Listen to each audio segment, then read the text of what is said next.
नमस्कार, मी भरत केसरकर. डॉक्टर लाईव्हच्या विशेष भागामध्ये सगळ्यांचं स्वागत. आपल्यासोबत आज आहेत डॉक्टर विवेक रेडकर, जे जिल्ह्यातले पहिले हृदयरोग तज्ज्ञ आहेत आणि Redkar hospital and research centre सिंधुदुर्गचे ते संस्थापक आहेत. आणि आज आपण एक विशेष ह्याच्यामध्ये चर्चा करणार आहोत. तो विषय आहे मिथिलीन ब्ल्यू. सध्या कोरोनाचं संकट, दुसरी जो संकट आहे हे मोठ्या प्रमाणात वाढत आहे आणि याचा धोका मोठ्या प्रमाणात वाढतो आहे. आणि अशावेळी कोरोना रोगावर नवसंजीवनी देणारं औषध आपल्याकडे उपलब्ध झालेलं आहे आणि ते डॉक्टरांनी रिसर्च केले. ते डॉक्टर विवेक रेडकर आपल्या स्टुडिओमध्ये आहेत. सर, खूप खूप स्वागत तुमचं आजच्या विशेष भागामध्ये. आपण चर्चा करणार आहोत मिथिलीन ब्ल्यू. खरं बघायला गेलं, कोविडमध्ये जे हे औषध आहे मिथिलीन ब्ल्यू, हे नीलक्रांती जे आहे ते ठरतं आहे. अशावेळी मॅजिक रेव्होल्युशन ठरेल असं आपल्याला का वाटतं? काय औषधामध्ये वैशिष्ट्य आहे त्या? नमस्कार. सर्वप्रथम मी आपला फार आभारी आहे की मला तुम्ही चान्स दिलात मिथिलीन ब्ल्यूबद्दल बोलायचा. मिथिलीन ब्ल्यू हे औषध मॅजिक ड्रग आहे. इट्स अ रिव्होल्युशन असं मला का वाटतं? हा तुम्ही एक अतिशय चांगला प्रश्न पहिल्यांदाच विचारला आहे. आपण महाराष्ट्राने पहिल्या लाटेत एक सुंदर तोंड दिलं ह्या कोविडच्या पहिल्या लाटेला. आणि आपला महाराष्ट्र हे जवळजवळ पहिलं होतं भारतात. तर सिंधुदुर्ग जिल्हा हा महाराष्ट्रात पहिला होता की जिथे आपल्याकडे मृत्यूदर कमी होता. मग एवढं सुंदरपणे सरकारने आणि गव्हर्मेंटनी इथल्या टास्क फोर्सनी म्हणा किंवा इथल्या कोविड वॉरियर्सनी म्हणा जी फाईट दिली आणि आपला डेथ रेट जो एवढा सगळ्यात कमी ठेवला भारतात किंवा महाराष्ट्रात, तर ह्याबद्दल सिंधुदुर्गवासियांचं तर अभिनंदन केलंच पाहिजे. पण ह्या लाटेमध्ये, दुसऱ्या लाटेमध्ये आपली यंत्रणा कोलमडून पडली आहे. आपण आता रेड झोनमध्ये आलो आहे आणि अशावेळी आपण अशा एका औषधाच्या शोधात आहोत जे औषध डेथ रेट कमी करेल, मृत्यूदर कमी करेल. मृत्यूदर तर कमी करेलच, पण हे ऑक्सिजन रिक्वायरमेंट कमी करेल. कारण जिकडे तिकडे आता धावाधाव चालू आहे. ऑक्सिजनचा बेड आहे का, तुमच्याकडे व्हेंटिलेटर आहे का, तुमच्याकडे सगळ्या सुविधा असलेले निदान एखादा बेड तरी असा आहे का की जिथे माझा वेटिंगवर राहील पेशंट. सगळी हॉस्पिटल फुल आहेत, ऑक्सिजन कमी पडतोय. तर असं ड्रग पाहिजे जे ऑक्सिजन आपल्याला कमी लागेल किंवा कमी करेल. तिसरी महत्त्वाची गोष्ट आहे की आपला स्टे हॉस्पिटलमध्ये आता जागाच नाही आहेत. तिसरं म्हणजे हॉस्पिटलमध्ये स्टे राहण्याचं प्रमाण, ॲडमिट होण्याचं प्रमाण कमी दिवस करेल असं एक आपल्याला औषध पाहिजे. पण अशा कमी दिवस हॉस्पिटलमध्ये स्टे राहणारं औषध जे आहे रेमडेसिवीर, त्यांनी डेथ रेट कमी होत नाही पण फक्त स्टे कमी होतो. तर ही सुद्धा आवश्यकता आहे अशा ड्रगची की जो स्टे कमी करेल आणि आपला हे वाढवेल. म्हणजे हॉस्पिटलमध्ये पेशंट्सना आता जी कॉट मिळत नाही ती मिळू शकेल.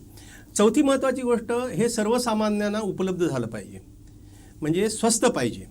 सर्वसामान्यांना उपलब्ध झालं पाहिजेच पण स्वस्त पाहिजे. ते एखादा रेमडेसिवीरसारखं किंवा आता जे तुमचं कॉकटेल आलं आहे, अँटीबॉडी कॉकटेल आलं आहे जे 70,000 रुपयाला औषध आहे, हे असं एवढं महाग औषध नाही पाहिजे आहे. आणि त्यात महत्त्वाची गोष्ट, हे तिन्ही ह्याच्यात उपयोगी पडलं पाहिजे. म्हणजे हे प्रिव्हेन्शनसाठी उपयोगी पडलं पाहिजे. जे आपण म्हणतो prevention is better than cure म्हणून, हे प्रिव्हेंटिव्ह, रोग होऊ नये म्हणून उपयोगी पडलं पाहिजे. दुसरं, रोग झाल्यावर उपयोगी पडलं पाहिजे. आणि तिसरी गोष्ट, हे रोग होऊन गेल्यावर जी पोस्ट कोविड कॉम्प्लिकेशन्स होत आहेत ह्या आजारावर सुद्धा हे उपचारावर ह्या औषधाचा झाला पाहिजे. मग असं एखादं औषध जे आपलं सगळंच फुलफिल आयडियाज करतं आहे. आणि सगळ्यात महत्त्वाचं म्हणजे आता तिसरी लाट येऊ घातली आहे. दुसऱ्या लाटेनंतर गणपतीच्या वेळी, त्या तिसऱ्या लाटेत तर लहान मुलांचा बळी पडेल अशा साधारण न्यूज सगळीकडे व्हॉट्सॲप युनिव्हर्सिटीवर पसरत आहेत. तर खरोखरच हे तिसऱ्या लाटेत सुद्धा ह्या औषधाचा उपयोग होईल का? तर तो सुद्धा होईल. ह्याचा अर्थ हे बहुगुणी औषध आहे. म्हणून हे मॅजिक ड्रग आहे की तुम्ही जे गोष्ट सांगाल त्या गोष्टीसाठी हे उपयोगी पडेल. आणि जसं हे 3 आजारात उपयोगी पडतं, म्हणजे आजार होऊ देत नाही, आजार झाल्यावर, आजार होत असताना, तसं हे 3 प्रकारे आम्ही हे मिथिलीन ब्ल्यू देतो. तर हे 3 प्रकारे कसं देतो? तर आम्ही हे मिथिलीन ब्ल्यू हे ड्रग नेब्युलायझेशननी देतो. जास्तीत जास्त पेशंटना आम्ही नेब्युलायझेशननी देतो. दुसरा महत्त्वाचं, हे आम्ही नाकात ड्रॉप घालायला देतो जेणेकरून तुमच्यासारखे जे बाहेर हे होतात, म्हणजे बाहेर फिरतात लोक किंवा आपल्या कामासाठी जी बाहेर फिरतात तुमचे मेडिकल Frontline. फ्रंटलाईन वॉरियर आहेत किंवा फील्ड लाईन वॉरियर्स आहेत या फील्ड लाईन वॉरियर्स आहेत आशाताई आहेत यांनी जर या औषधाचे 2 थेंब टाकून जर फिरायला गेल्या तर तिथे सुद्धा प्रिव्हेन्शन ऑफ कोरोना होऊ शकतं आणि पोस्ट कोविड कॉम्प्लिकेशनसाठी सुद्धा हे वापरता येतं म्हणून हे मॅजिक ड्रग आहे. सर माझा दुसरा प्रश्न तुम्हाला आहे 100% हे यशस्वी होईलच याची तुम्ही खात्री कशी देता काय त्याची 100% यशस्वीतेची गमक आहे? हां आता आम्ही जे म्हणतो हे 100% यशस्वी होईल तर हे यशस्वी होईल हे एवढ्याचसाठी वाटतंय की हे वेगवेगळ्या पाथवर ॲक्ट होते. म्हणजे हे काय करतंय की हे ज्यावेळी औषध आपण घेतो जेव्हा नेब्युलायझेशननी घेतो तर त्यावेळी ह्यांची जी लढाई चालू असते अँटीजन अँटीबॉडी ज्याला आपण सायटोकाईन स्टॉर्म म्हणतो आणि सायटोकाईन स्टॉर्ममुळेच पेशंट दगावतो. पेशंट 2च प्रकारे दगावतो एक थॉम्बो इन्फ्लॅमेटरी रिॲक्शन किंवा इम्युनो इन्फ्लॅमेटरी रिॲक्शन. तर हे औषध काय करतं व्हायरसचे जे प्रोटीन असतात ज्याला स्पाईक प्रोटीन म्हणतात जे असे तुरे असतात आणि एस इनिबिटर्स असतात म्हणजे जे लंगच्या ज्या टिश्यू असते ह्याचे रिसेप्टर असतात ह्या दोघांचा मिलाप झाल्यावरच तो व्हायरस टिश्यूमध्ये शिरतो पेशीमध्ये शिरतो. तर हे ढाल म्हणून उपयोगी होतं मिथिलीन ब्ल्यू. ते आत पेशीमध्ये शिरायलाच देत नाही. दुसरी गोष्ट ते आत शिरलं तर शिरता ते ऑक्सिडेशननी विघटन करतं व्हायरसचं म्हणजे चक्क मारून टाकतं. एक तर आत शिरायला देत नाही मारून टाकतं. तिसरी गोष्ट हे अल्कलाईन मीडियम करतं सायटोप्लाझम सेल्सचं त्यामुळे अल्कलाईन मीडियममध्ये व्हायरस मल्टिप्लाय होत नाही. 3 झाले. चौथा प्रकार हे काय करतं हे ऑक्सिजन कॅरिंग कपॅसिटी वाढवतं. म्हणजे कोरोनामध्ये सगळ्यात महत्त्वाचं म्हणजे मिथ हिमोग्लोबिन या नावाचा आजार होतो. म्हणजे फेरस सॉल्ट जे हिमोग्लोबिनमध्ये असतं जे फिरतं तांबडी पेशी घेऊन सगळीकडे ऑक्सिजन फिरतं तर हे फेरस सॉल्ट हे फेरिकमध्ये रूपांतर करून मिथ हिमोग्लोबिन या नावाचा आजार करतं. मिथिलीन ब्ल्यू हे वर्षानुवर्ष त्या आजारासाठी वापरतात. खरं म्हटलं तर 142 वर्ष जुनं औषध आहे जे सायनाइड पॉयझनिंग किंवा कार्बन मोनॉक्साईड पॉयझनिंग जिथे आपण माइन वर्कर जो खाली जातो आणि ज्याचा ऑक्सिजन कॉन्सन्ट्रेशन कमी होतो अशा पेशंटला सुद्धा वापरलं गेलं आहे. तर हे जे वापरले गेले जातं ह्याचं कारण ऑक्सिजन कॅरिंग कॅपॅसिटी ते वाढवतं. ब्रॅडिकिनिन पाथवेवर ॲक्ट होतं. आता आपल्याला हे काय मेडिकली MBBSला बसायचं नाही त्याच्यामुळे हे मी तुम्हाला सांगत नाही की काय एक्झॅक्टली याचे ॲक्शन्स होतील पण हे ज्या ॲक्शन्स आहेत या बहुरूपी ॲक्शन्स आहेत. ह्या बहुरूपी आणि ॲक्शन्स वेगवेगळ्या ठिकाणी होत असल्यामुळे कुठली ना कुठली ॲक्शन जरी यशस्वी झाली तरी ऑक्सिजनचं प्रमाण देण्याचं पेशंटला पर्सेंटेज कमी होईल आणि मॉडरेटचे पेशंट ते माइल्ड करेल आणि माइल्डचे निगेटिव्ह करेल. आता 100% यशस्वी होण्याचं कारण एवढंच की आपल्याकडे हे पेशंट जरा लेट आणले जातात माइल्ड टू मॉडरेटमध्ये आणले जातात किंवा एकदम लेट आणले जातात. पण लेट आणल्या गेलेल्या पेशंटवर हे काम करेल की नाही हे माहीत नाही. याचं कारण हे IV सलाईनमधनं देण्याची अजून आपल्याला परमिशन नाही आहे. जेव्हा गव्हर्मेंट अथॉरायझेशन मिळेल जेव्हा इमर्जन्सी यूजसाठी ते हे दिलं जाईल किंवा ज्यावेळी ICMRची परमिशन मिळेल त्यावेळी आपल्याला ह्याचा रिझल्ट सिव्हिअर पेशंट्सवर कळेल. हे मिथिलीन ब्ल्यू हे औषध बेस्ट ॲडिटिव्ह औषध आहे आणि 4च औषधं आपण कोविडमध्ये देतो. एक ऑक्सिजन दुसरा ऑक्सिजन व्हेंटिलेटर दुसरं लो मॉलिक्युलर वेट हिपॅरिन ज्यांनी रक्ताच्या गुठळ्या होतात ही 2 आणि तिसरं स्टेरॉइड सायटोकाईन स्टॉर्मला. सायटोकाईन स्टॉर्मला स्टेरॉइड सोडून आता मिथिलीन ब्ल्यू नावाचं औषध आलं आहे. आपलं जे पूर्वी जे रॅमडेसिवीर आपण म्हणत होतो ते सायटोकाईन स्टॉर्मला काही उपयोगी नव्हतं. हे अर्ली 3ऱ्या-4थ्या दिवशी चालू करून आपण 7व्या दिवशी संपवायचो द्यायचं. त्याच्यानंतर व्हेंटिलेटरच्या पेशंटला ते काहीच उपयोगी पडायचं नाही त्याच्यामुळे सिरियस पेशंटला त्याचा उपयोगच नव्हता. पण ह्या औषधाचा उपयोग सिरियस पेशंटला देखील होईल असं आम्हाला वाटतं. पण त्याचे रँडमाइज कंट्रोल ट्रायल पाहिजेत आणि ह्या रँडमाइज कंट्रोल ट्रायल सध्या आपल्या ह्या बिझी शेड्यूलमध्ये किंवा आपल्याला तेवढा वेळ नाही आहे रँडमाइज कंट्रोल ट्रायल घ्यायला. हे खरं हे औषध मी नाही शोधून काढलेलं. हे औषध आमचे सर ज्यांना मिथिलीन ब्ल्यूचे भीष्माचार्य म्हणतो असे doctor Deepak Golwalkar from Surat, Kakadia, doctor Shah ह्या लोकांनी रिसर्च करून हे औषध काढले आणि त्याची एक फार इंटरेस्टिंग स्टोरी आहे की हे औषध कसं शोधून काढलं. की मगाशीच तुम्ही आल्या मला हा प्रश्न विचारलात की सर हे औषध आहे तुम्ही शोधूनच कसं काढलं. तर हे मी औषध शोधून काढलं नाही. हे औषध काय झालं की फ्रान्समध्ये हे कॅन्सरसाठी औषध देत होते आणि कॅन्सरसाठी औषध देताना 4000 कॅन्सरचे पेशंट्स आपण 4000 कॅन्सर पेशंटला वेगवेगळी औषधं देत होते. त्यातल्या 2000 कॅन्सर पेशंटला मिथिलीन ब्ल्यू दिलं गेलं. तर ह्या मिथिलीन ब्ल्यू दिलं गेल्यावर नंतर कोविडची साथ आली. त्यावेळी अशी एक मजेशीर मजेशीर नाही पण सायंटिफिक घटना घडली की हे 2000 पेशंट ज्यांना कॅन्सरची औषधासाठी मिथिलीन ब्ल्यू वापरलं होतं ते कोविडनी कोणी मेलं नाही.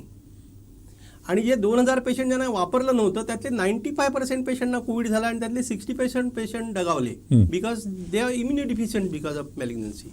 त्यामुळे 100% आम्हाला रिट्रोस्पेक्टिव्हली हायपोथेटिकली वाटतं की पेशंट नक्की याच्यातून बरे होतील.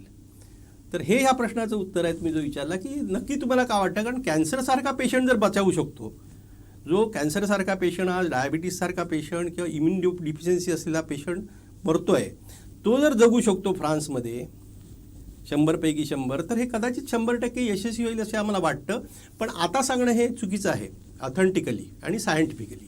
100% यशस्वीबाबत आपण चर्चा करत असताना तुम्ही प्रत्यक्षात याचा वापर या कोविड काळापासून केव्हापासून सुरू केला आणि तुम्हाला रिझल्ट कसा मिळतो, काय पेशंटची उदाहरणं देऊ शकाल का? नक्की देऊ शकेन. काय झालं की हे जे डॉक्टर गोळवलकर आहेत आणि आमचे बरेच, मी आता स्वतः आम्ही इटलीला मी एक माझं संशोधन प्रबंध हे केला मागच्या वर्षी, जो इटलीच्या इंटरनॅशनल कॉन्फरन्समध्ये सिलेक्ट झाला. जेव्हा एक चायना बोट रेडीला लागली तेव्हा आम्ही घाबरलो होतो की काहीतरी हा आजार आपल्याकडे पुढे येणार आहे आणि आपल्याला औषध काय पाहिजे. तर इंटरनॅशनली तज्ज्ञ असे scientist like doctor Wadhwa, doctor Bawaskar वगैरे ह्या लोकांच्या मदतीने आम्ही असं ठरवलं होतं की एक नक्की ट्रीटमेंट काय द्यायची ह्याच्याबद्दल एक प्रबंध लिहिला होता आणि तो आम्ही व्हर्च्युअल कॉन्फरन्समध्ये हे केला. दुसरी गोष्ट, माझा मुलगा डॉक्टर सागर रेडकर याच्या नेतृत्वाखाली आम्ही सुद्धा इम्युनायझेशन जे आम्ही कोवॅक्सिन करतो आहे ते भारतातल्या 11 हॉस्पिटलपैकी आमचं एक हॉस्पिटल ज्याची ब्रँच धारगड आहे, जी माझा मुलगा बघतो आहे, डॉक्टर सागर रेडकर याच्या नेतृत्वाखाली आम्ही यशस्वीरित्या कोवॅक्सिनचं पण संशोधन केलं होतं. आणि त्यामुळे थोडीशी संशोधनात्मक वृत्ती असल्यामुळे मला थोडासा इंटरेस्ट आला आणि मग सरांनी मला सांगितलं, गोळवलकर सरांनी, की आपण मिथिलीन ब्ल्यू नावाचा एक क्लब स्थापन करूया भारतात.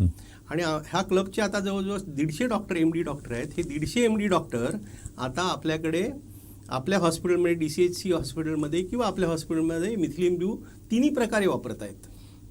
कारण आम्हाला ऑब्झर्वेशन अँड ट्रायल म्हणून वापरण्याची हे आहे, म्हणजे मुभा आहे.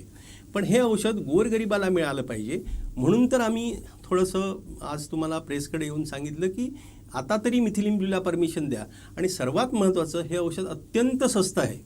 म्हणजे त्याला तुम्हाला हे औषध जर 7 दिवसात द्यायचं असेल तर हार्डली 250 रुपयाच्या वर लागत नाहीत. तर हे औषध एवढं स्वस्त असल्यामुळे कुठल्याही फार्मा कंपनीला किंवा कुठल्याही धनिक माणसाला ह्या औषधामध्ये इंटरेस्ट नाही, हे साहजिक आहे. आणि ह्याचे कारण मी वेगळं सांगायलाच नको आहे. ह्याचं कारण काय आहे? इथे तुम्ही म्हटलंय की जर पेशंट लवकर ॲडमिट झाला तर त्याची ऑक्सिजनची मात्रा वाढते. काल तुमचा व्हिडिओ बघितला, ज्याचा 50 ऑक्सिजन होता ते महिलेचं 84 पर्यंत गेली. कशा पद्धतीचा वापर होतो आणि ऑक्सिजन कसा वाढतो? अगदी छान प्रश्न आहे. काय होतं की ही जी लढाई होते, ज्याला सायटोकाईन स्टॉर्म म्हणतात, ही वरून ऑक्सिजन जेव्हा आपण नाकावाटे घेतो त्यावेळी ते नाकावाटे घेतलेला ऑक्सिजन हा अल्व्हिओलायमध्ये जातो, लंग टिश्यूमध्ये जातो आणि तिथे इंटरस्टिशियल स्पेस असते मध्ये, म्हणजे ऑक्सिजनची देवाणघेवाण करणारी एक स्पेस असते. त्याच्यानंतर तिथे आर्टरी आणि व्हेन असतात.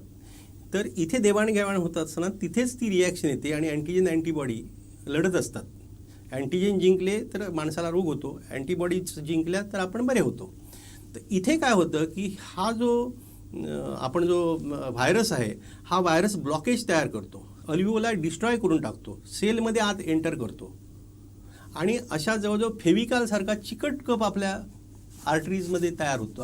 Bronchial vessels not arteries, bronchial व्हेसल्समध्ये तयार होतो आणि तो इकडचा ऑक्सिजन पलीकडे जाऊच देत नाही. म्हणजे तुम्ही 100 लिटर जरी दिले तरी ब्लॉक होतो तो. मग आम्ही काय करतो, नॉन एनर्जी व्हेंटिलेटरनी तो ढकलायला बघतो. अशा वेळी मिथिलीन ब्ल्यू काय करतं की पहिली गोष्ट आम्ही हायपरटॉनिक सलाईन देतो. कारण हायपरटॉनिक सलाईन देणं खूप इम्पॉर्टंट आहे, कारण ते फेविकॉलसारखा कप, चिकट कप हा सुटा झाला पाहिजे, ओला झाला पाहिजे, तर तो बाहेर येणार. त्याच्यानंतर आम्ही बिडेकॉल्ट किंवा बिडेसिनाइड किंवा स्टेरॉइडचं इनहेलेशन देतो. स्टेरॉइड ओरली तर दिलेच जातात, लो मॉलिक्युलर वेट हिपॅरिनसुद्धा दिलंच जातं. पण ह्या स्टेरॉइडचं इनहेलेशन जर मिथिलीन ब्ल्यू बरोबर दिलं आणि हायपरटॉनिक सलाईन दिलं तर हे अडथळे दूर होतात. हे अडथळे दूर झाल्यामुळे मिथिलीन ब्ल्यू परिणामकारकरित्या व्हायरसला मारू शकतं आणि व्हायरसचं प्रॉलिफरेशन थांबवतं. एकदा व्हायरसचं प्रॉलिफरेशन कमी झालं, तो मरतुकडा झाला की आपल्या अँटीबॉडीज आपोआप स्ट्रॉंग होतात आणि त्या व्हायरसवर हल्ला करतात आणि तिथलं जे कफ असतो तो क्लिअर करतात. म्हणून सर्वात उत्तम form of methylene blue to give in a serious patient is nebulisation. दर 8 तासांनी जर तुम्ही नेबुलायझेशन दिलं आणि व्हिटॅमिन सी दिलं ज्याने ल्यूक हिमोग्लोबिन होईल. हा थोडा सायंटिफिक पार्ट झाला, तो डॉक्टरांच्या ह्याच्यात मला सांगता येईल. ते मिथ हिमोग्लोबिनचं कन्व्हर्शन हे ल्यूक हिमोग्लोबिनमध्ये होतं. ऑक्सिजन कॅरिंग कपॅसिटी वाढते, व्हायरस मरतो आणि अडथळे क्लिअर होतात. त्यामुळे मिथिलीन ब्ल्यू नेब्युलायझेशन इव्हन आमच्या डॉक्टर दीपक सरांनी OPDमध्ये चालू केलं. ऑक्सिजन कॉन्सन्ट्रेशन 88 असलेल्या पेशंटला ऑक्सिजन देऊन आणि मिथिलीन ब्ल्यू आणि नेब्युलायझेशन देऊन ते त्यांनी 94पर्यंत देऊन ते घरी पाठवायचे. नो हॉस्पिटल ॲडमिशन, कारण हॉस्पिटलमध्ये ॲडमिशनमध्ये पेशंट ठेवायला बेडच नाही आहेत. मग असे पेशंट त्यांनी बरे करून घरी पाठवले आणि त्यांच्याकडे 4000 पेशंट्सना अशा त्यांनी फर्स्ट कोविड वेव्हमध्ये ट्रीटमेंट दिली, जी आम्ही बघत होतो. आम्ही त्यांचे जे शिष्य आहोत, जवळजवळ 80-90 लोक आता आम्ही भारतात वापरतो आहे, हे बघत होतो आणि आम्ही प्रत्यक्ष बघितलं की हे खरोखरच पेशंट बरे होत आहेत. आणि त्यांच्या ज्या 100 स्टाफ आहे त्या 100 स्टाफने हे नाकात 2 थेंब घातले आणि 2.5 cc ते तोंडाखाली जे घेतलं मिथिलीन ब्ल्यू रोज सकाळ संध्याकाळी जाता येतात. त्यामुळे त्यांच्यापैकी 100पैकी एकाही स्टाफला कोविड झाला नाही. हे एक आश्चर्यकारक गोष्ट आहे. आणि त्यांचं म्हणणं आहे हे मिथिलीन ब्ल्यूसनी झालं नाही, पण हे प्रूव्ह करायला लागेल. कारण इव्हिडन्स बेस्ड आणि मल्टी सेंटर ट्रायल आणि त्या रँडमाइज कंट्रोल ट्रायल असल्याशिवाय सायन्स किंवा टास्क फोर्स ही विनंती मान्य करणार नाही. पण इमर्जन्सी युटिलायझेशन ऑफ ड्रग नावाचं जे आतापर्यंत रेमडेसिवीरसारखं ड्रग वापरलं, आपण कोरोनिल वापरलं, आपण अर्सेनिक अल्बाला अचानक परवानगी दिलीत इमर्जन्सी ड्रग वापरायला, तर मिथिलीन ब्ल्यूला सुद्धा द्यावी. म्हणून मला आपल्याला ही उत्तरं मिथिलीन ब्ल्यू काय हे द्यावीशी वाटतात. आणि हे असं जर औषध दिलं, परमिशन दिली, तर हे औषध काय ग्रामपंचायतीत वाटलं जाणार नाही आहे किंवा हे कुठल्या पुढारी वाटणार नाही आहेत किंवा कुठल्याही शाळेत वाटलं जाणार नाही आहे. हे डॉक्टरने द्यायचं औषध आहे, कारण ह्याला कॉन्ट्राइंडिकेशन पण आहेत. हे औषध कोणाला देऊ नये ह्याचं सुद्धा मला विवेचन करा. ह्या संदर्भात मी तुमच्याकडे जातो. महत्त्वाचा प्रश्न असा आहे, तुम्ही आता म्हटलं की कोरोना काळामध्ये हे कसं वापरायचं हे तुम्ही मला सांगितलं. महत्त्वाचा मुद्दा आहे, आता तुमची मुलाखत उद्या आमच्या सिंधुदुर्ग लाईव्हवर प्रक्षेपित झाल्यानंतर लोक खळबळमध्ये नवसंजीवनी देणारं औषध आहे, उपलब्ध कुठे असेल आणि उपलब्धतेचा पर्याय काय आणि वापरायचं कसं या संदर्भात काय सांगाल? मी एक काम करेन सर, मी तुम्हाला वापरायचं कसं ह्याचा एक प्रत्यक्ष व्हिडिओ, कारण आता मी इथे आलोय आपल्याकडे, मी तुम्हाला एक व्हिडिओ देतो. तरी थोडक्यात तरी सुद्धा मी एक थोडक्यात सांगतो की काय होतं. एक मिथिलीन ब्ल्यूचं इंजेक्शन मिळतं आणि पावडर मिळते. आता मिथिलीन ब्ल्यूचं इंजेक्शन हे 1 ml आणि 10 ml मध्ये मिळतं. आता हे 10 ml मध्ये काय करायचं की 100 cc स्टेराइल वॉटर मिळतं, 100 cc स्टेराइल वॉटर मिळतं किंवा 100 cc बिस्लेरी वॉटर मिळतं. तर 100 cc स्टेराइल वॉटरमधनं किंवा बिस्लेरी वॉटरमधनं 10 cc काढून घ्यायची आणि हे 10 ml त्यात आत घालायचं. ह्याचा अर्थ 1 मिलीग्रामला 1 ml असं एक छानपैकी 100 ml सोल्युशन तयार होणार. 100 ml आणि ह्या 100 ml तुम्हाला आश्चर्य वाटेल, ह्या 100 ml चे फक्त 4 mlच प्रत्येक वेळी नेब्युलायझेशन आपण वापरतो. 12 ml मध्ये तुमचं नेब्युलायझेशन संपलं. त्यानंतर 2.5 ml औषध आपण जिभेच्या खाली धरायचे, जिभेमध्ये धरून ते पिऊन टाकायचे 30 सेकंद. किती वेळा? 2 वेळा, सकाळी आणि संध्याकाळी. 5 ml झाले, 4 आणि 5 9 ml झाले आणि एक थेंब इथे टाकायचे आहेत नाकात झोपताना, 10 ml झाले. किती वेळा? म्हणजे हे एका दिवसाला तुम्हाला 10 ml लागलं, म्हणजे 100 ml तुम्ही 10 दिवसाला 250 रुपये झालं ना हे काम. मग त्याचा वापर दिवसाला 2 वेळा 2.5 ml 2 वेळा आणि नाकामध्ये एक थेंब रात्री झोपताना विषय संपला. हे तुम्ही होऊ नये म्हणून वापरायचंय, कोरोना होऊ नये म्हणून. आणि कोरोना जर झाला असेल तुम्हाला तर आम्ही काय करतो, पहिलं 30 ml प्यायला देतो पहिल्या दिवशी, 15 ml दुसऱ्या दिवशी देतो आणि रोज सकाळी मग 2.5 ml सकाळी आणि 2.5 ml संध्याकाळी देतो. सर त्याची उपलब्धता कशी आणि साईड इफेक्ट काय आहेत? पहिली गोष्ट आपण साईड इफेक्ट बोलूया. साईड इफेक्ट एकही साईड इफेक्ट नाही. अगदी 6 महिन्याच्या मुलापासून ते 100 वर्षाच्या वृद्धापर्यंत वापरता येतं. ह्याला ॲनाफिलॅक्सिस मी घेतलं आणि त्याला रिॲक्शन आली असं एकदाही 142 वर्षात आढळून आलेलं नाही कुठल्याही पेशंटला वापरलं असताना. 4 ठिकाणी हे वापरू नये. म्हणजे लहान मुलाला G6PD डिफिशियन्सी असताना हे वापरू नये. सेकंड महत्त्वाची गोष्ट, जर तुमचा रिनल प्रोफाईल म्हणजे तुमचा जर ग्लोमेरुलर फिल्ट्रेशन रेट GFR जर 30% पेक्षा जास्त, म्हणजे थोडक्यात डायलिसिसवर असणारे पेशंट्स आणि किडनी फेल्युअर असलेले पेशंट वापरू नये. बायकांनी लॅक्टेटिंग मदर आणि प्रेग्नंट बायकांनी वापरू नये. आणि सगळ्यात अगदी शेवटचा पॉईंट आपल्याला येतो की हे औषध वापरताना हा डॉक्टरांचा सल्लाच घेतला पाहिजे. कारण जर एखादा पेशंट भित्रा असतो, त्याला जर सायकॅट्री ड्रग्स म्हणजे ट्रायसायक्लिक अँटी डिप्रेशन चालू असतील डिप्रेशनसाठी औषधं, तर त्यांनी हे औषध वापरू नये. कारण त्याने सिरोटोनिन रिॲक्शन येते. त्यामुळे ह्या 4 कॉन्ट्राइंडिकेशन सोडून जगात एकही कॉन्ट्राइंडिकेशन नाही. म्हणून तर हे औषध आपल्याला ग्रामपंचायतीत देता येणार नाही. हे डॉक्टरांच्या सल्ल्यानेच दिलं पाहिजे. यानुसार एकच प्रश्न आमचे दर्शक बघतायत, कुठे उपलब्ध असेल तुमचं सिंधुदुर्ग? हे ॲक्च्युली मला वाटतं मी अर्थात ह्याची किंमत एवढी कमी आहे की एखाद्या लॅब कोण देतं ह्याचं नाव घेतलं तरी काय फरक पडणार नाही. पण मला वाटतं समर्थ लॅब औषध, आता खरं म्हटलं तर हे औषध आमचे केमिस्ट्री लॅबमध्ये वापरलं जातं. जिल्ह्यातल्या सगळ्या केमिस्ट्रीच्या कॉलेजमध्ये वापरलं जाते. नंतर हे मिथिलीन ब्ल्यू हे डाय आहे, हा अक्षरशः डाय आहे. आणि हा डाय माहिती ना तुम्हाला, लहानपणी पेनाची शाईला वापरायचो आपण एखाद्या ह्याला. तर हे औषध म्हणजे डाय आहे. हे औषध इव्हन पावडर फॉर्ममध्ये सुद्धा, फार्मा पावडर फॉर्ममध्ये मिळतं. ते पाण्यात घालून तुम्हाला तयार करता येतं आणि ती बाटल्या अगदी घरोघर वाटता येतात दवाखान्यात जनरल प्रॅक्टिशनरला घेऊन. इव्हन जनरल प्रॅक्टिशनरला निब्युलायझेशन सुद्धा देता येतं. एक्सपायरीला मर्यादा नाही. एक्सपायरीला बिलकुल मर्यादा नाही, कारण हे स्वतःच अँटीव्हायरल, अँटीबॅक्टेरियल आणि अँटीफंगल आहे. सर, महत्वाचा प्रश्न, आणि हे समर्थ फार्मामध्ये मिळतंच, पण बराच फार्मामध्ये मिळत असेल. मला खरोखर त्यात इंटरेस्ट नाही की कुठल्या फार्मामध्ये कसं मिळतं, पण हे फार्मामध्ये इंजेक्शन फॉर्ममध्ये अवेलेबल आहे सगळ्या फार्मा. सगळ्या. ओके सर, धन्यवाद. पुढचा महत्वाचा प्रश्न, दुसरी लाट जी आपल्याला फार धोका देऊन गेली, काय वाटतं ही दुसरी लाट नेमकी केव्हा संपेल? काय वाटतं तुम्हाला? मला असं वाटतं की दुसरी लाट साधारण गणपतीपर्यंत आणखी 1.5-2 महिन्यात संपेल. कोरोना 2च एक प्रकारे बरा होईल. म्हणजे तिसरी चौथी लाट येण्यात आणि त्याचे पेशंट्स होणार नाहीत असं 2च वेळा होईल. एक पहिली महत्त्वाची गोष्ट म्हणजे जास्तीत जास्त पेशंट इन्फेक्ट होऊन बरे झाले पाहिजेत. म्हणजे त्यांच्यात अँटीबॉडी झाल्या पाहिजेत. म्हणजे त्यांना पासपोर्ट मिळाला आहे की त्यांना परत इन्फेक्शन होणार नाही. दुसरा महत्त्वाचा म्हणजे त्यांना इम्युनायझेशन झालं पाहिजे.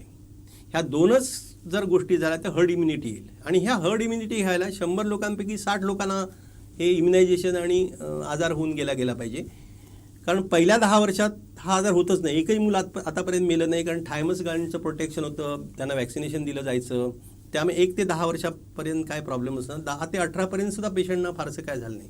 पण मॉर्बिडिटी आणि मॉर्टॅलिटी ज्यांची जास्त आहे, म्हणजे त्यांना ब्लड प्रेशर आहे, डायबिटीस आहे, हार्ट डिसीज आहे, कोलेस्ट्रॉल आहे, कॅन्सर आहे, किडनीचे विकार आहेत, ही पेशंट्स जास्त मरत आहेत. कारण त्यांची रोगप्रतिकार शक्ती कमी आहे. म्हणून सेकंड लाटेमध्ये फास्ट स्प्रेड झाला आणि आपल्याला वेळच मिळाला नाही ह्या कोमॉर्बिड पेशंट वाचवायचा. त्या कोमॉर्बिड पेशंटनीच सगळ्या कॉट्स भरून गेल्या आणि यंगस्टर सुद्धा ह्यात बरेच गेले, कारण हे लेट आलेत आपल्याकडे पेशंट. सर, आता तिसरी लाटेबद्दल चर्चा चालू आहे आणि भीती. तिसरी लाट असं मला वाटतं की सर गणपतीनंतर ही लाट चालू होईल असं वाटतं. आणि आता फार मोठ्या तज्ज्ञ लोकांचा असा अंदाज आपल्या सरकारला दिला आहे, मुख्यमंत्र्यांना दिला आहे की तिसऱ्या लाटेत लहान मुलांना जास्त एफेक्ट होतील, कारण लहान मुलंच प्रोटेक्टेड नसणार. आणि स्पेशली 11 वर्षापासून ते 18 वर्षापर्यंत. मला नाही वाटत की 10 वर्षापर्यंतची मुलं खूप ह्याच्यात मृत्युमुखी पडतील. त्यांना आजार होईल आणि ती बरी होतील 10 वर्षापर्यंत, कारण त्यांना प्रोटेक्शन असतं. आज मी सांगितलं थायमस किंवा MMR वॅक्सिन किंवा वॅक्सिनेशन प्रोटेक्शन असतं. पण आता थोडासा धोका ह्या तिसऱ्या लाटेत मला 11 वर्षापासून ते 18 वर्षापर्यंतच्या मुलांना वाटतो. आणि त्याच सुद्धा ज्यांना हार्ट डिसीज आहेत, कंजेनायटल हार्ट डिसीज आहेत, रोमॅटिक व्हॉल्युलर हार्ट डिसीज आहेत, ज्यांना टाईप 1 डायबिटीस आहे, ही मुलं जास्त मृत्युमुखी पडतील जर लाट येणारच असेल तर. अर्थात लाट ही येणारच आहे ह्याच्याबद्दल वादच नाही. आणि लहान मुलांना ती अफेक्ट करण्याकडे बाकीची लोक प्रोटेक्ट झालेली आहेत इम्युनायझेशननी. आपण अज्युम करतोय की गव्हर्नमेंटनी आपल्याला इम्युनायझेशन देऊन 18 ते अगदी म्हाताऱ्यांपर्यंत सगळ्यांना इम्युनायझेशन झालंय तरच लहान मुलं पडतील ना बळी. इथेच जर आपण कमी सध्या पडतोय तर त्या लाटेबद्दल न बोललेलं बरं आहे. आता सर, पहिली लाट झाली, बळी जास्त नाही. दुसऱ्या लाटेने तर आपल्याला हादरा देऊन गेला. आता म्हणतात तिसरी लाट येणार आहे. अशा किती लाटी येणार आहेत, काय वाटतं? जोपर्यंत सगळे इम्युनिटी साधारण 70% होत नाही तोपर्यंत अशा छोट्या छोट्या लाटा येतच राहणार. म्हणजे भरती आलेली आहे आता थोडं ओहोटीकडे जाईल. थोडी कमी लाट, त्याच्यावर कमी लाट, अशी ओहोटी येत जाईल. आणि ज्यावेळी संपूर्ण लोकांमध्ये हर्ड इम्युनिटी येईल त्यावेळी हा कोरोना नष्ट होईल. आणि तो कोरोना नष्ट व्हायला मला असं वाटतं की पुढचा डिसेंबर उजाडेल असं मला पर्सनली येणार. वाटतंय. म्हणजे माझा प्रश्न आहे, कोरोना या भारतातून किंवा जगातून केव्हा जाईल, केव्हा नसेल, काय वाटतं आपल्याला? जगातून फार लवकर जाईल, हम्म. पण भारतातून जाताना असा प्रॉब्लेम येणार आहे की भारतात लोकांना कळतं पण ओळख नाही असं आहे. खरं म्हटलं तर ब्रिदिंग पिरियड आतापर्यंत गव्हर्नमेंटने खूपच छान हे केलं होतं, म्हणजे त्याचं कंट्रोल केला होता. पण आपल्या लोकांची मानसिकता अशी आहे की आपल्याला कंट्रोल केला की आपण दुप्पट वेगाने समाजात जातो आणि एकत्र येतो.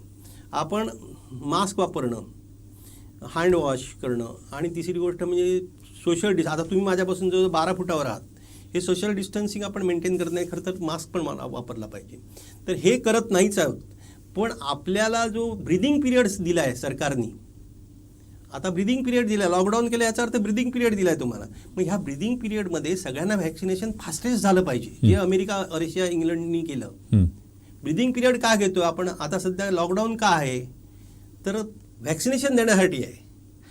मॅक्झिमम लोकांना जर व्हॅक्सिनेशन केलं तर ह्या ना जे घरी बसवलेत लोक, ती सुद्धा लोक प्रोटेक्ट होतील ना आता, ज्यांना कोरोना झाला नाही तो. पण ह्या लाटेचा आपण ह्या ब्रिदिंग ह्या पिरियडचा फायदाच घेत नाही. ब्रिदिंग पिरियड काढला हा की लोक मिक्स होत आहेत. संपेल डिसेंबरपर्यंत कोरोना वाटतं, पुढच्या वर्षीचं डिसेंबर म्हणतोय, म्हणजे अजून एक वर्ष. अजून एक वर्ष. मला असं वाटतं जर आपण असे वागलो तर जितका म्हणजे लांबच जाईल हे प्रकरण.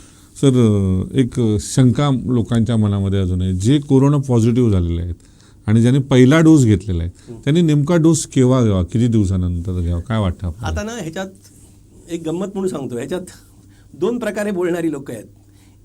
की पहिलं सायन्स बोलणारी अशी लोक सांगतो मी. सायन्स असं म्हणतं की हा आम्ही स्टडी करतोय, पहिला डोस घेतल्यावर जर आता बघा स्पुटनिकचा हे जे हे आलं आहे, इम्युनायझेशन आलं आहे, त्याला एकच डोस दिला पाहिजे. कारण ते MRI ह्याचं व्हॅक्सिन, मेसेंजर व्हॅक्सिन 2 माकडांमध्ये ॲडिनो व्हायरस त्याचा मल्टिप्लाय केला आहे. त्याच्यामुळे म्युटेशन झालेल्या व्हायरसवर सुद्धा ते इफेक्टिव्ह होतं, स्पुटनिक व्हायरस जे आपण रशियाहून मागवलं आहे. तर हे 2 व्हॅक्सिन काय घ्यायला लागतात की अँटीबॉडी टायटर किती होतो तयार हे बघायला लागतं. हा अँटीबॉडी टायटर नुसता पॉझिटिव्ह असं रेषा देऊन स्पॉट टेस्टनी कळत नाही नक्की किती अँटीबॉडी झाल्यात. ह्या अँटीबॉडी क्वांटिटेटिव्हली एक ठराविक अंकाच्या बाहेर गेल्या पाहिजेत. तर त्यामुळे हे जे दुसरं डोस आहे, ह्या अँटीबॉडीज जसा पिरियड जाईल तसा वाढत जात आहेत असं शास्त्रज्ञांचं म्हणणं आहे. म्हणून पिरियड वाढवा. पहिला 1 महिनाच पिरियड होता, मग 6 आठवडे गेला, आता 12 आठवडे गेला. ह्याचं कारण त्यांना असं आढळून आलं की जसा पिरियड जाईल तसा पहिल्या इंजेक्शनमध्येच अँटीबॉडी वाढत चालले.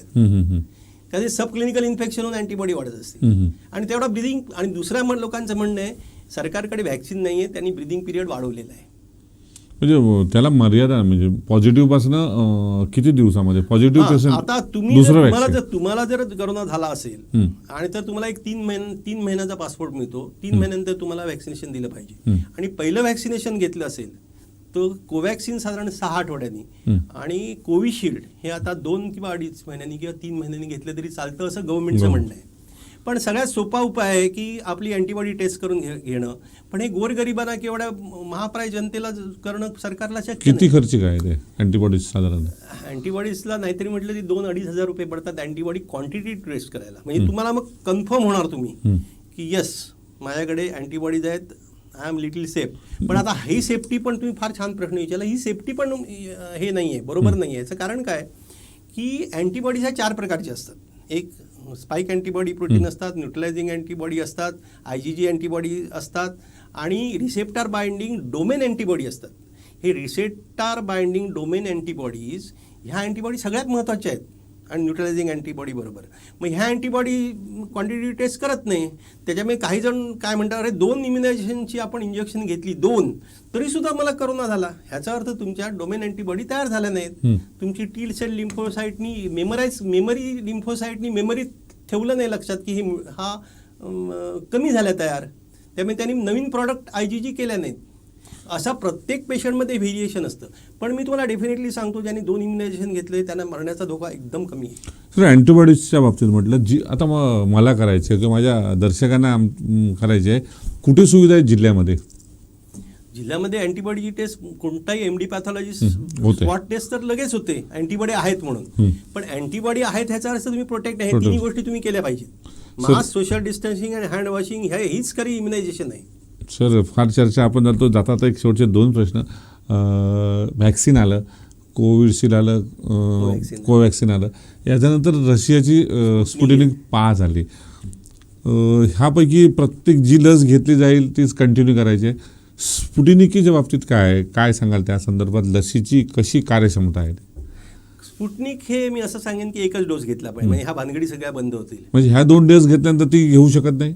नाही, कशासाठी घ्यायची? काही गरजच नाही गरज ना. नाही. ह्या 2 is equal to that 1. Okay. एक 1 हे म्हणजे एकच घ्यायला लागेल. आणि हे म्युटेशन जे होणार त्या म्युटेशनसाठी Sputnik vaccine is better than this Covaxin and Covishield. Because हे 2 माकडांमधले जे ॲडिनोव्हायरसेस आहेत ते त्यांनी हे केलेले आहेत.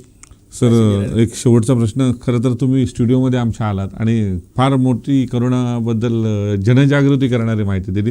तुमचं नवी संजीवनी ठरणारं औषध. काय सांगाल हा ट्रेंड जो आहे, दुसऱ्या ट्रेंडमध्ये जे बळी पडले आणि अजूनही लॉकडाऊन असू दे, सरकार निर्बंध घालतंय, बॅरिगेट लावून बंदी करण्याचा प्रयत्न, पण याचा काही परिणाम होत नाही. लोकांमधली भीती गेली असं म्हणायला हरकत नाही का? हे सगळे रुग्ण वाढत असतानाही.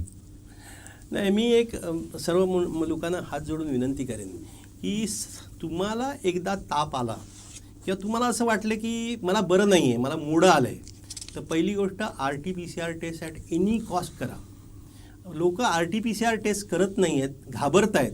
3-4 दिवसात पहिल्यांदा तुम्हाला सिम्टमॅटिकली बरं वाटते आणि प्रत्येक डॉक्टर जो आता जनरल प्रॅक्टिशनर आहे तो तुम्हाला जरी कोविडची टेस्ट RT-PCR केली नाही तरीसुद्धा त्याला कोविडचीच ट्रीटमेंट देतो आहे. पण समजा तुमच्यात जर अँटीबॉडी तयार झाला नाही, 2 पार्टमध्ये आहे कोविड. पहिले 6 दिवस हे जनरल प्रॅक्टिशनरकडे किंवा घरी, दुसरे किंवा CCC सेंटरमध्ये, आणि दुसरे 6 दिवस हे ICUत किंवा कन्सल्टंटकडे येतात. ह्या दुसऱ्या 6 दिवसात जर तुम्ही RT-PCR केली नाही तर अजाणतेपणे जाऊ शकता. आणि ह्यासाठी तुम्हाला फार काळजी घेतली पाहिजे. RT-PCR टेस्ट केलीच पाहिजे. माझी तुम्हाला अगदी हात जोडून विनंती, RT-PCR टेस्ट प्रत्येकाने केली पाहिजे ज्यांना संशय येतो आहे किंवा ज्यांना असं वाटतं की मला ताप आल्यासारखं झालं किंवा मला डिसेंट्री झाली, हा सिम्पटमसुद्धा त्याच्यात आहे. तर RT-PCR टेस्ट अवश्य करा. दुसरी गोष्ट, आपण घरी पल्स ऑक्सिमीटर वापरा. हा पल्स ऑक्सिमीटर, कारण ह्याच्यात हॅपी हायपॉक्सिया होतो, म्हणजे एखाद्या तरुण माणसाचा ऑक्सिजन कॉन्सन्ट्रेशन डाऊन होतं पण त्याला माहीत नसतं की मला हा एक कोविड झाला, तो हॅपी असतो. पण हे हॅपी हायपॉक्सिया सुद्धा तुम्हाला डिटेक्ट होतो या टेस्टमुळे, जे आपण SpO2 लावतो तो. तर ह्या काही काळजी घ्या आणि लगेचच डॉक्टरकडे जाणं आणि RT-PCR करणं हा आजार टाळण्याचा आणि हॉस्पिटल ॲडमिशन टाळण्याचा एकमेव चांगला उपाय सध्या तरी वाटतोय. सर फार फार धन्यवाद. तुम्ही स्टुडिओमध्ये आलात आणि एक मिथिलिन ब्ल्यू सारखा विषय जो आज नवसंजीवनी ठरणार आहे. भविष्यात तुम्ही हा विषय पालकमंत्र्यांकडे मांडाल आणि ते प्रत्यक्षात जिल्ह्यामध्ये आणि महाराष्ट्राच्या देशामध्ये आपल्याला पाहायला मिळेल. खूप खूप धन्यवाद. आपल्यासोबत होते doctor Vivek Redkar, MD medicine, Redkar hospital and research centre, सिंधुदुर्गचे सगळं कारभार ते पाहतात. खरं तर सरांविषयी बोलण्यासारखं खूप आहे. जिल्ह्यामधले पहिली हृदयरोगतज्ञ, मालवणमधलं त्यांचं भव्यदिव्य हॉस्पिटल आहे. त्यांचे चिरंजीव डॉक्टर सागर रेडकर यांनी धारगळला रेडकर हॉस्पिटल सुरू केलेलं आहे.